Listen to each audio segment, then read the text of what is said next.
Truth Espresso, episode 367. In a world gone bonkers. It is not, generally speaking, unruly, but fires have been started and... Where the culture is a dumpster fire. We're coming for your children. And churches have lost their way. I am really uncomfortable with the story of the crucifixion. It's time to wake up with Truth Espresso. Truth Espresso. Your weekly shot of truth. And now your host, Daniel Minnick.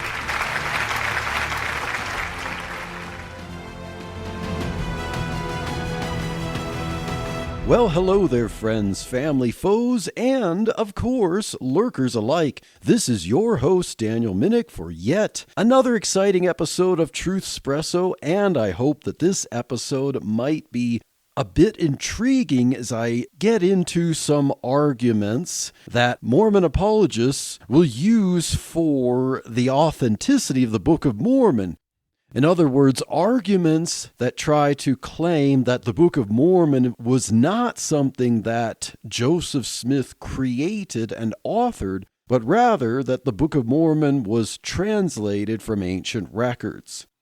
And these arguments are going to be about statistics, so not something that's like forensic evidence, but something that argues that the preponderance of the evidence suggests, through statistical analysis, that the Book of Mormon is so unique and so literarily impossible, given the time frame that Joseph Smith allegedly wrote it, that it just had to have been an actual source that he was divinely regurgitating.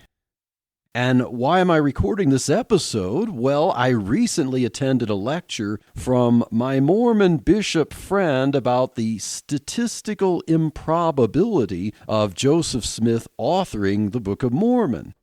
Now, I really do like this bishop. He is cool, he's humble, and he's down to earth, and he's never hostile to any of my challenging questions or arguments that I might give him.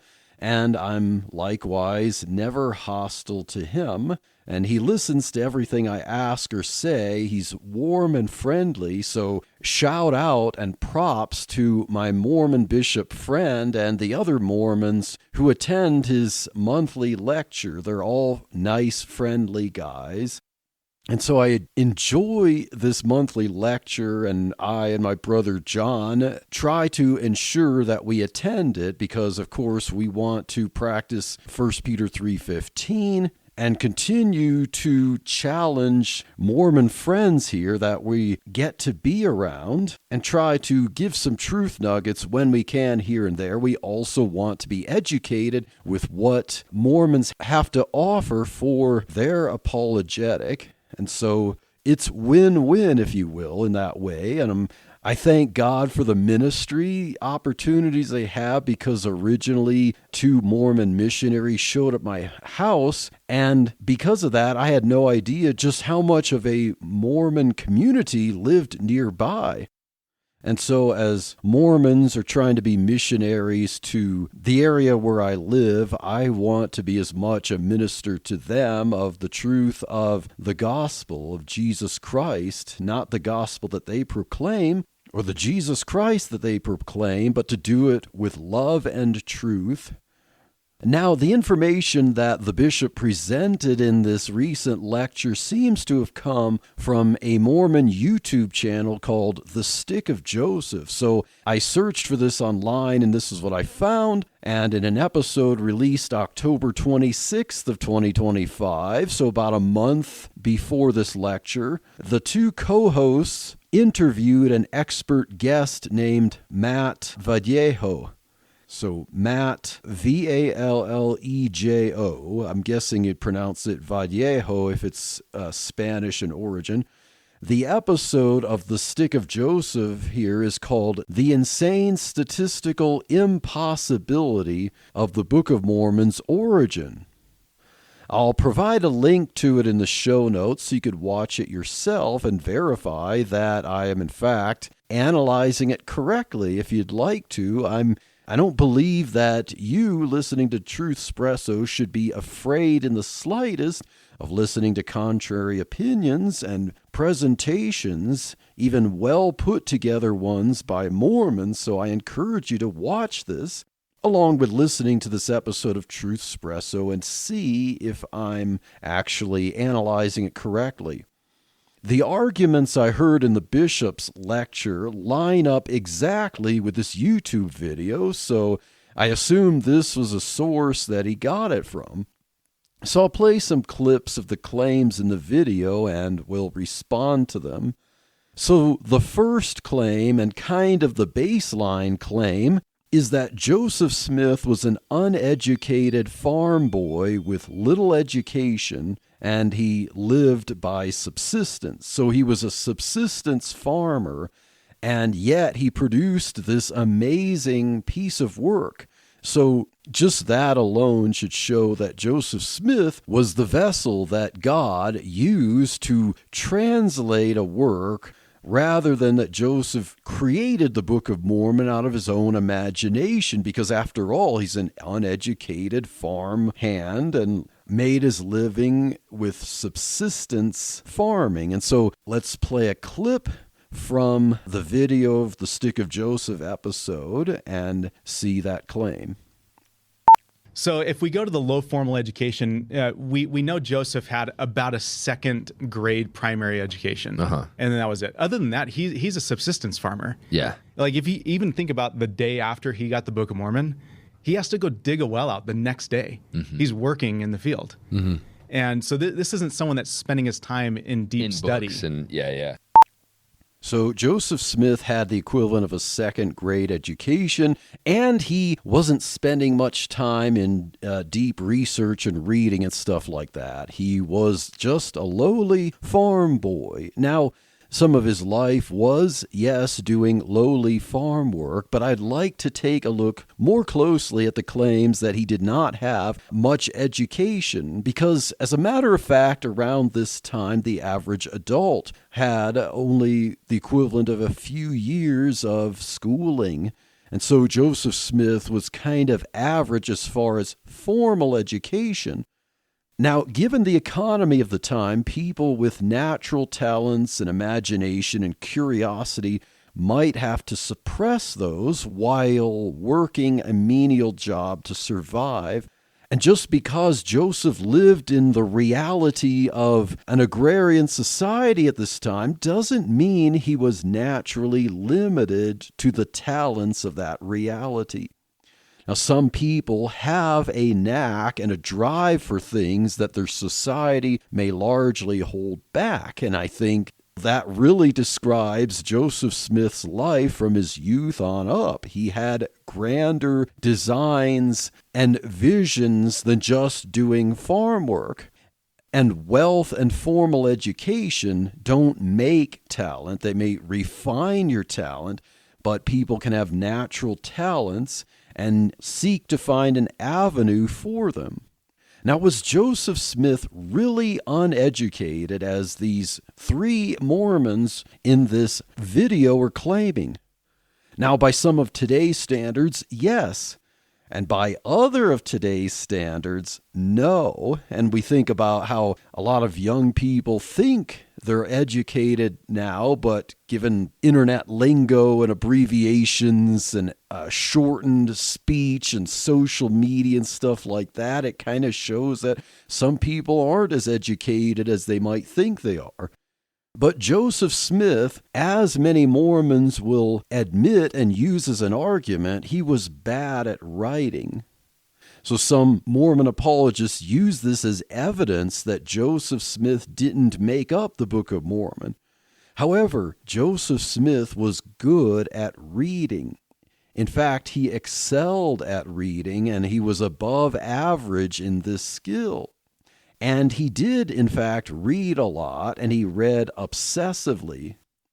Now, according to accounts of people who knew Joseph Smith at the time, someone such as Pomeroy Tucker, who lived in Palmyra, New York, he was familiar with Joseph Smith, and in his book, he says, quote, Joseph, moreover, as he grew in years, had learned to read comprehensively, in which qualification he was far in advance of his elder brother and even of his father, and this talent was assiduously devoted, as he quitted and modified his idle habits, to the perusal of works of fiction and records of criminality, such, for instance, as would be classified with the dime novels of the present day.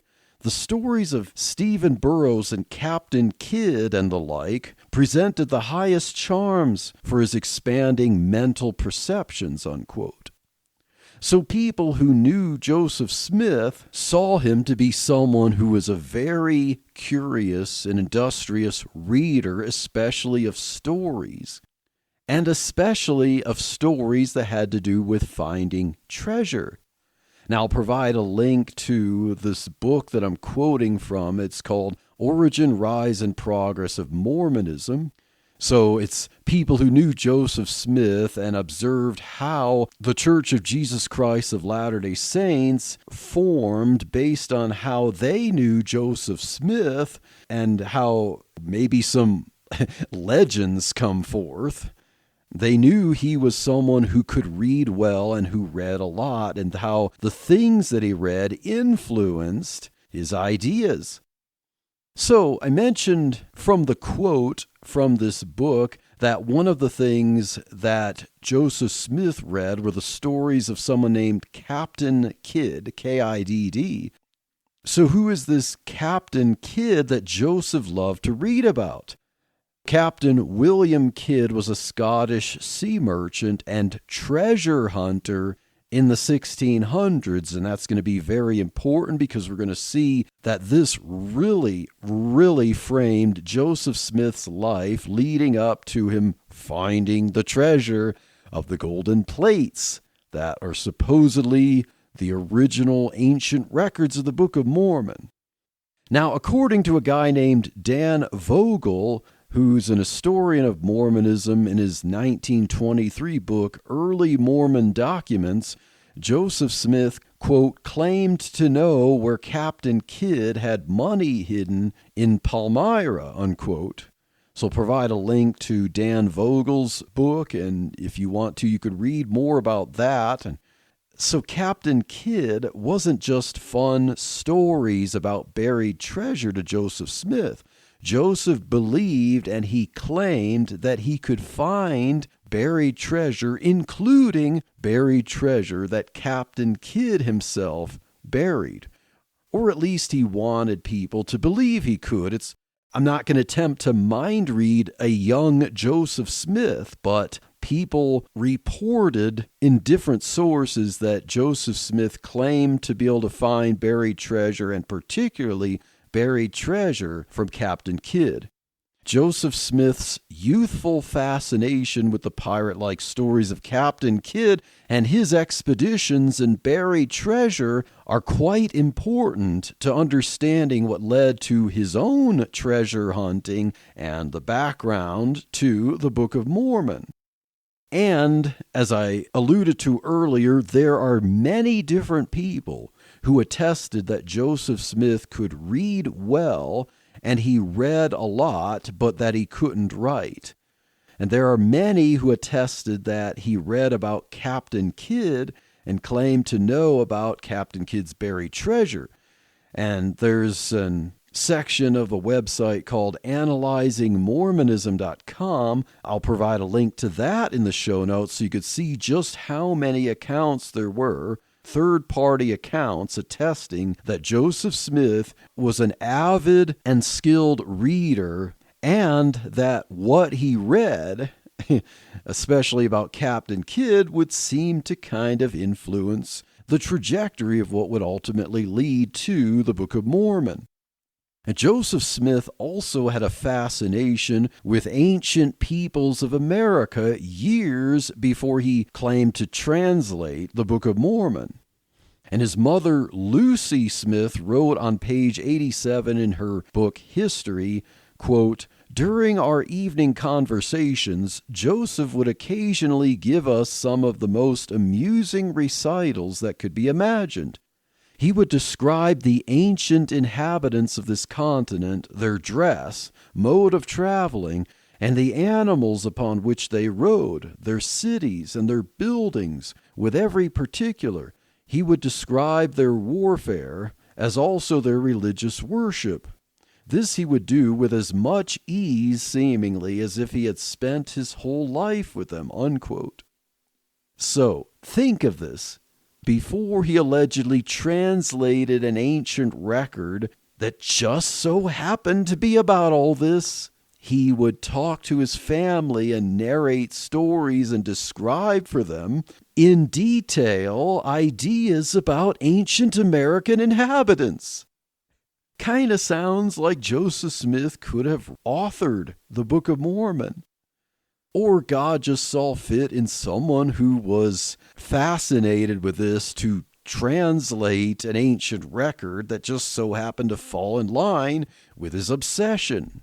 And I'll provide a link to Lucy Max Smith's history from josephsmithpapers.org that has this quote in the show notes for this episode.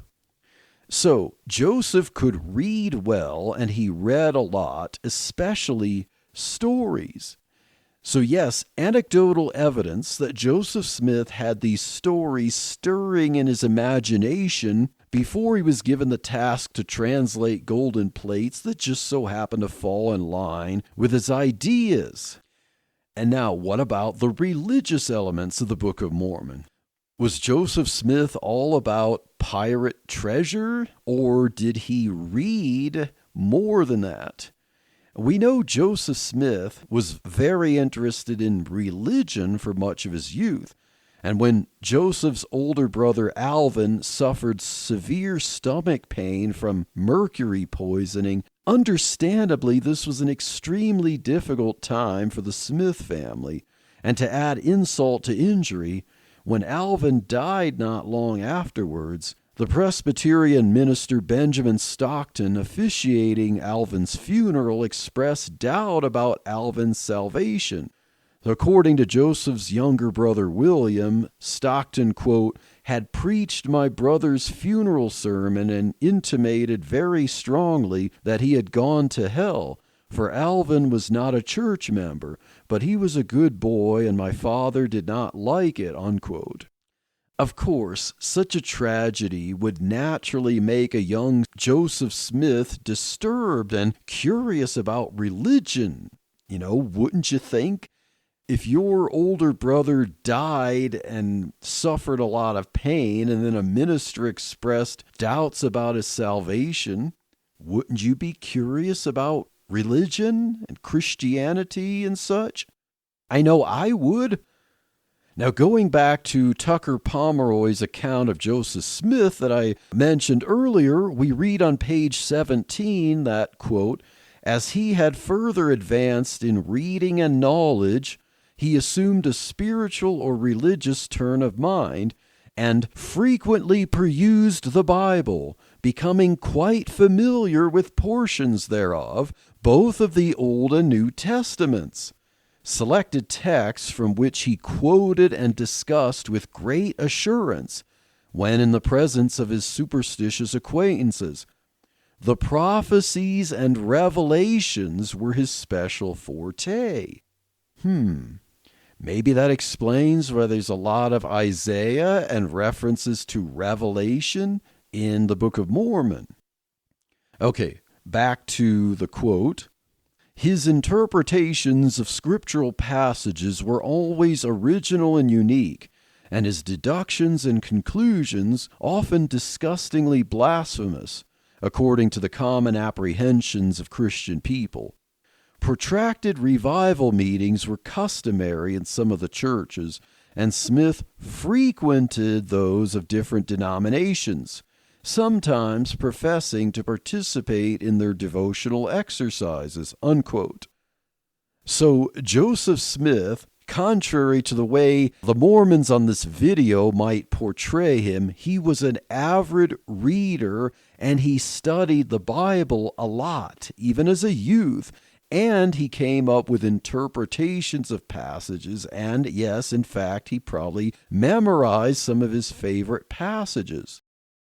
Joseph was also interested in a superstitious custom of treasure seeking long before he wrote the Book of Mormon. So, yeah, reading the stories of Captain Kidd and buried treasure probably rubbed off on him a little bit here.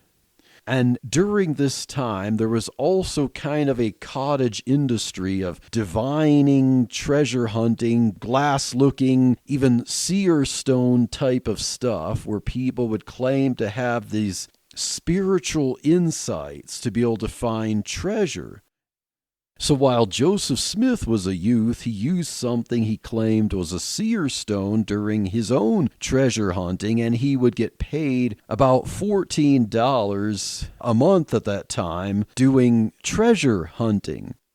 Now, that was hardly enough to make a living, but hey, he did try to make a profession out of it. He did get paid to do it, so he was convincing enough to get people to believe that he had this ability to find treasure by using a seer stone years before he, in fact, used a seer stone to translate the Book of Mormon.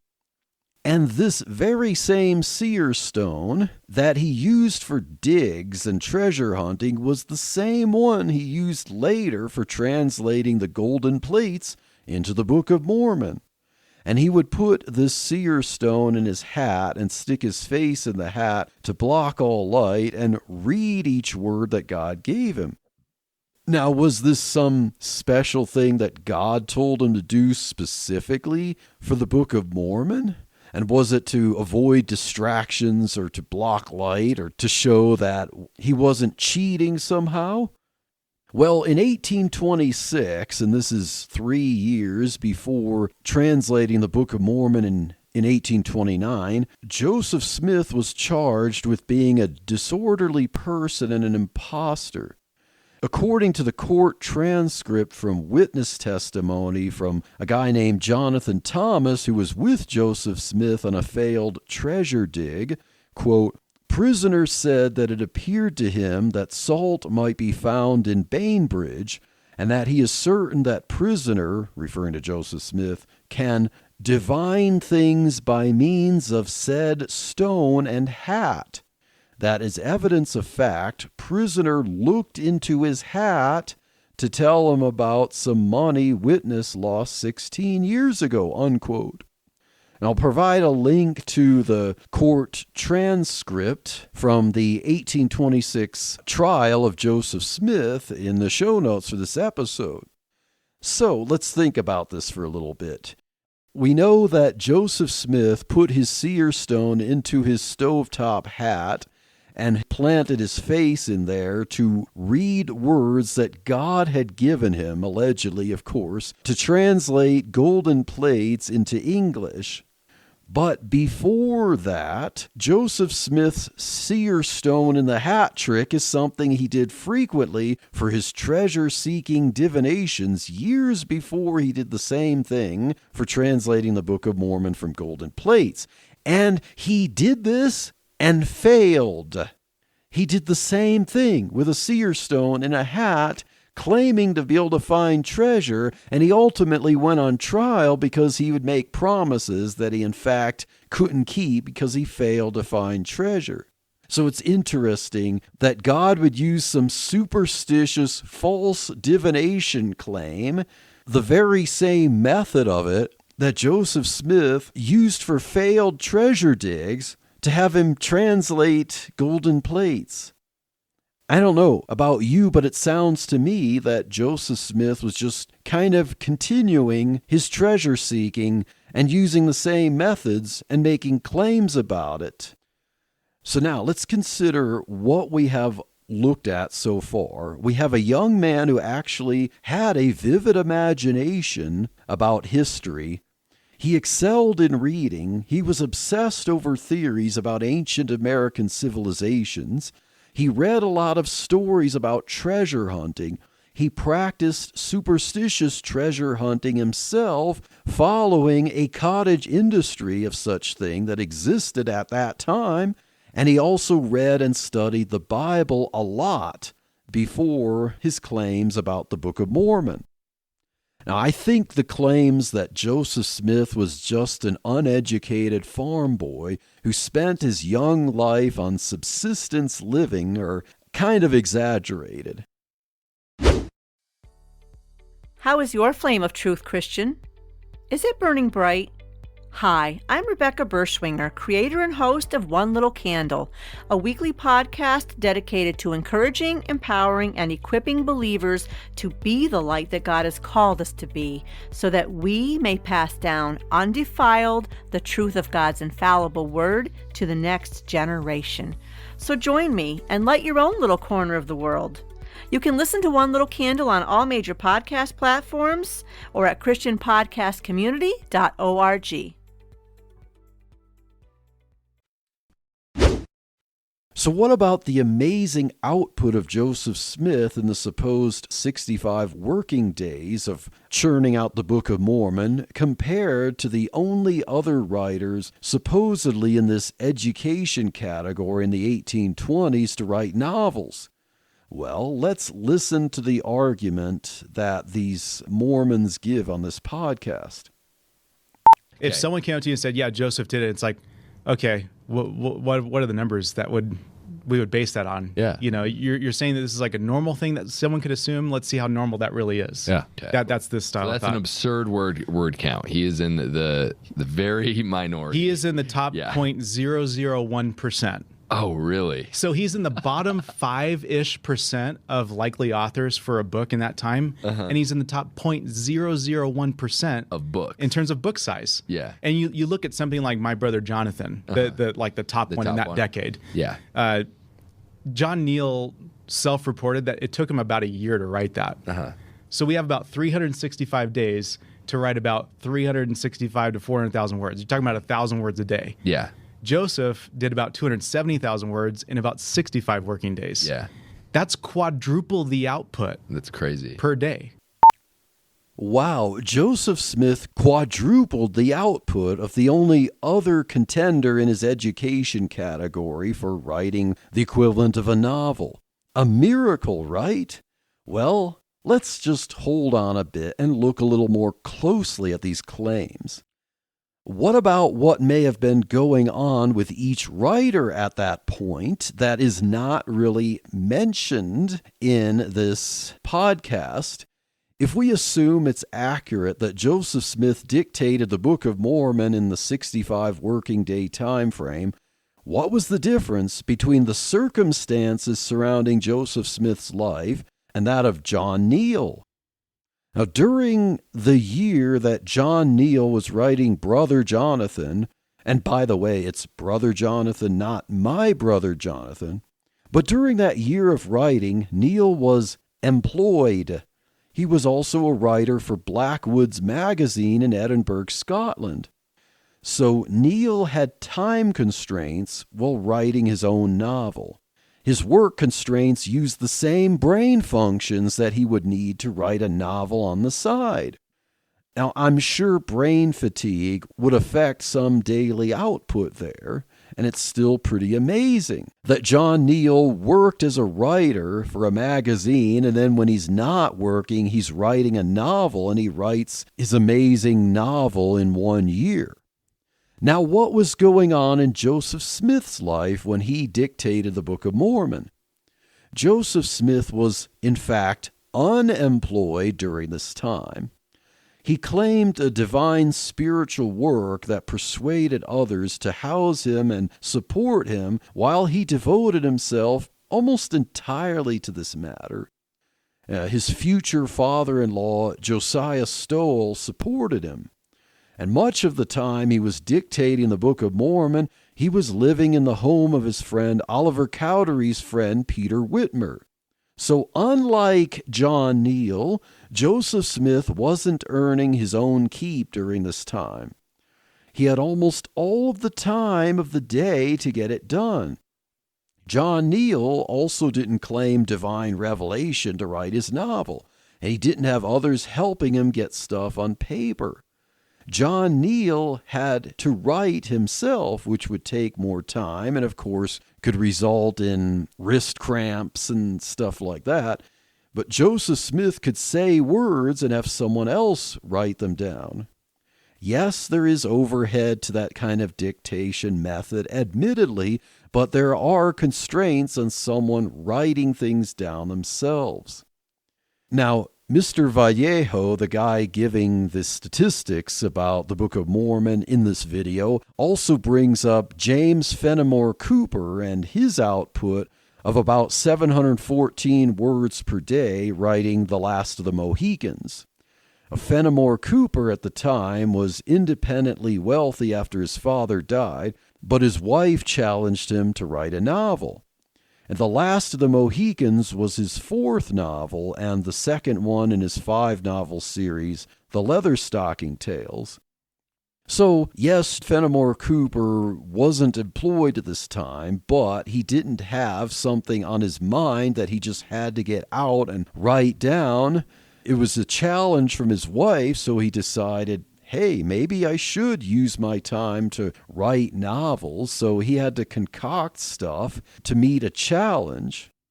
We already established that Joseph Smith had ideas of stories for ancient American civilizations for years before the Book of Mormon, and his family noticed how detailed he was about them. So Joseph knew much of what he wanted written.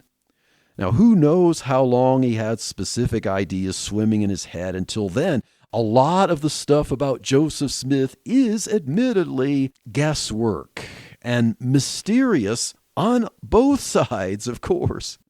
Now, the Book of Mormon would count as Joseph Smith's first and only novel based on years of his obsessive focus. So he wasn't trying to crank out a series and run out of ideas. This was his first work. We can also understand how James Fenimore Cooper would have had some novel fatigue by the time of The Last of the Mohicans. He also wasn't under a time constraint from people feeding him and housing him. Now, let's consider another factor when considering the output of the Book of Mormon: unique literary style. So when we are comparing the Book of Mormons with novels, novelists like John Neal and James Fenimore Cooper wrote in their unique style. Joseph Smith read the Bible a lot and formulated interpretations of the Bible, and he attended Methodist and Presbyterian meetings a lot as a curious youth. And he wrote the Book of Mormon intentionally in the style of the Bible, borrowing many words, phrases, and clauses from the Bible to make it sound like the Bible. Now, as I have pointed out many times in my series of episodes walking through the Book of Mormon, the Book of Mormon errs from that style many, many times. However, Joseph Smith wasn't trying to introduce his own writing style to the world. He was trying his best, and failing many times, but still trying his best to mimic the style of the King James Bible. And this is an important factor when considering writing output. Joseph Smith kind of had a style and template with which to work.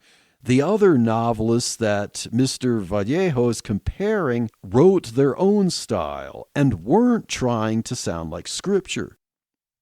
Yet another factor. This time frame of the 65 days was after the incident of the lost 116 pages that was supposed to be the Book of Lehi. So when Joseph Smith was originally writing the Book of Mormon, the first thing that he allegedly translated was called the Book of Lehi. And I talked briefly about this a while ago, early on, when starting to go through the Book of Mormon.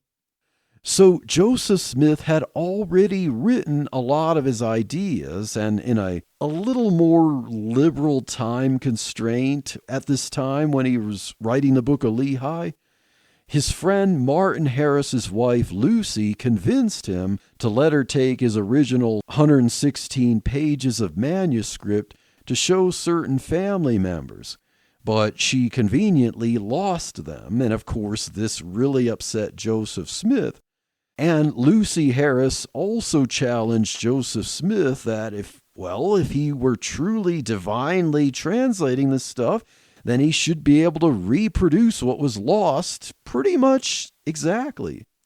Now, of course, Joseph Smith claimed that an angel led him to translate Nephi's account of the same events to replace what was lost. So somehow we are all deprived of a translation of a portion of unearthed scripture. Think about it. Supposedly, this Book of Lehi was in the golden plates that Joseph Smith had possession of. And for some reason, it's okay for someone to lose scripture forever and not prove divine translation power for it. We are forever deprived of the Book of Lehi. But not to fear, we have the books of 1st and 2nd Nephi that cover roughly the same events. And who knows, if Lucy Harris had never lost 116 pages of the Book of Lehi, would the Book of Mormon not have the books of 1st and 2nd Nephi? I mean, inquiring minds would love to know.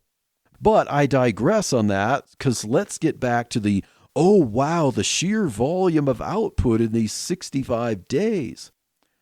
Well, we know that a decent portion of that, written in those 65 days, was Joseph Smith dictating a rewrite of that part of the story.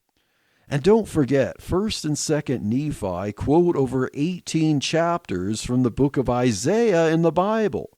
That's a significant portion of those books. So tell me again about how amazing this is. Is it something to sneeze at? Of course not. I grant Joseph Smith a tremendous imagination and talent and skill in reading and storycraft. But is it miraculous? Hardly. Now, Mr. Vallejo brings up the annual novel writing challenge NaNoWriMo to show that Joseph Smith would have exceeded even that very amazing criteria, even with his education and his 1820s limitations. So let's listen to that argument from the video. So the NaNoWriMo challenge is over a period of 30 days. The challenge is to write a 50,000 word book over a period of 30 days, which works out to about 1,667 words a day. Yeah. Of those that attempt, only between 15 to 20% each year actually complete that. These are people that have computers and keyboards and can actually make edits and type. Yeah. This is not pen to paper here, where one person's saying it, then another person's copying it down. And then how many of those 15 to 20% are actually like good and like coherent? I could tell you this. Yeah. Second grade educated individuals aren't typically seeking out that type of a competition to try and complete it. Yeah. Mm-hmm. So again, these are people with access to modern day technology to write much more efficiently than you could have in the 1820s, and still only about 15 to 20% of these people actually complete it. So, point noted about the fact that Joseph Smith didn't have a computer and a keyboard and could type letters. I get that and I cede that for sure.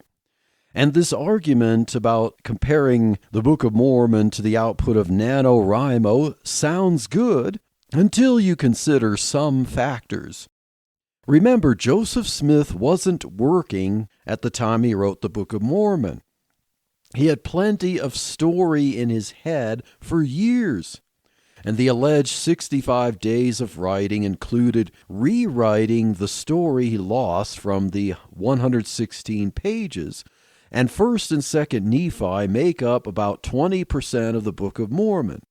And over 18 chapters of Isaiah are in that part. And Joseph Smith also quoted other parts of the Bible, and he borrowed language and structure and phrases and words from the Bible and the style of writing from the King James Bible. As I said, it's still pretty amazing. But the question is not whether it's amazing, but whether it's miraculous. Now let's look a bit at NaNoWriMo. It's a 30-day challenge for would-be novelists to show themselves that they can in fact write when they have that sword of Damocles over their head, this 30-day challenge to write 50,000 words. Remember that Joseph Smith wasn't employed during the 65 days. That's an important factor, because the 2019 winner of NaNoWriMo was a girl named Wendy Liu, and on February 29th, 2020, she posted an article entitled, "How I Won NaNoWriMo While Working a Full-Time Job." I'll include a link to this in the show notes. So a girl wrote about 50,000 words in 30 days, an original novel with her own writing style while working a full-time job. So, yes, there are very talented people who could do things that the average person can't do. That's why she won NaNoWriMo. But let's look at Lou's point number 2. It says, high-pressure deadlines and fear of public shame are my biggest motivators. So constraints can actually help you psychologically churn out more content. And friends and family supporting Joseph Smith for his divination project are going to have at least that unconscious pressure on him to get this thing done so that they can stop feeding and housing a man for free. Now, Wendy Liu, the winner of NaNoWriMo, worked a full-time job and wrote about 50,000 words in 30 days. And, of course, it's to produce a first draft, and the argument about the Book of Mormon is that it's a first draft. Liu's draft needed editing later, of course. Yes, the Book of Mormon was largely a first draft and not edited as much, but come on, when you claim your writing is a translation of ancient scripture, you're not writing something that you expect to perfect and chop out words and fine-tune and edit until there are no unnecessary words. For modern publishing standards, the Book of Mormon would fail miserably. There are plenty of passages that are overly wordy and repeat phrases and clauses. One of the Book of Mormon's favorite clauses is, "and it came to pass." Now, once again, is the Book of Mormon an impressive level of output? Sure. Is it a miracle? I'm not convinced in the slightest. And there's a difference between narrating chronological events or making someone teach doctrine than writing a novel according to modern standards.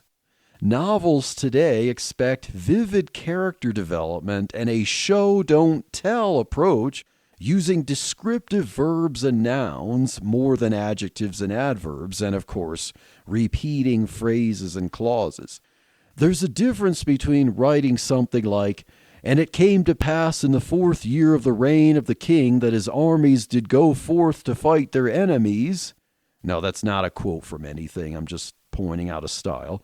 There's a difference between that and something like, "The ruffled figure planted his tattered footwear on the table. Studying the visage of his rugged new customer, the kindly cobbler raised the rounded spectacles from the tip of his nose and pondered, 'Why, this fella needs the services of a cobbler as much as his shoes.'" By the way, if you listen to my 3-episode series from 2020 called The Tale of the Superblians, I'll let you in on a little secret. I've never been much of a fiction writer before that, so that was kind of a first for me. Nevertheless, I also wrote most of it by talking into Google Docs on my phone using the app's voice-to-text feature. So I wrote The Tale of the Superblians while taking lunch break walks during work days. Now, if you remember that a lot of places were still doing lockdowns during the pandemic in 2020, so I cranked out about an hour and a half worth of storytelling, complete with modern writing standards and descriptive narrative with character development and their own voices dictating it while walking. And it was really a first draft. I didn't edit that thing. And I don't consider that a miracle or spiritual divination, nor would I claim that I was translating ancient scripture. Now, I'm not trying to wow anyone in any way. I'm just demonstrating that the Book of Mormon doesn't defy natural explanations.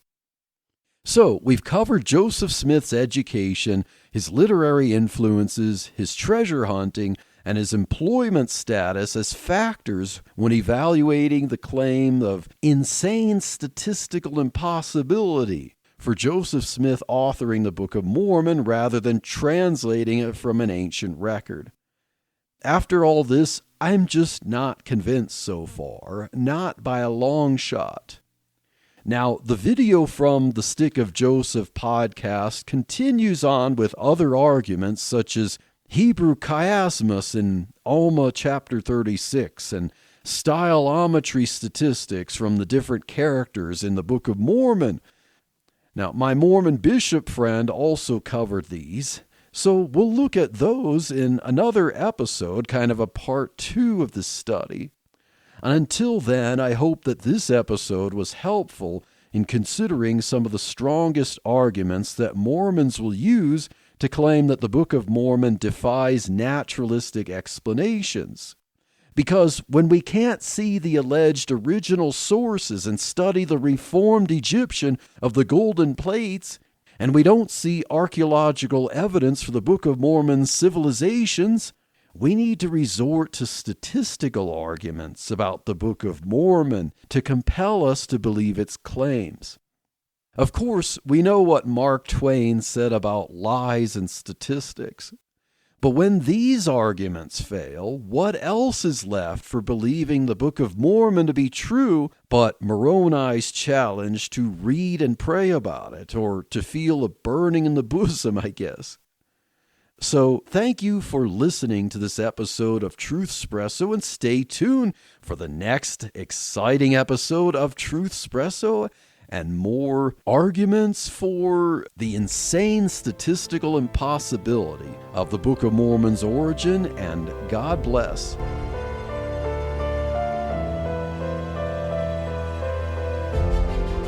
Thank you for listening to this episode of Truthspresso.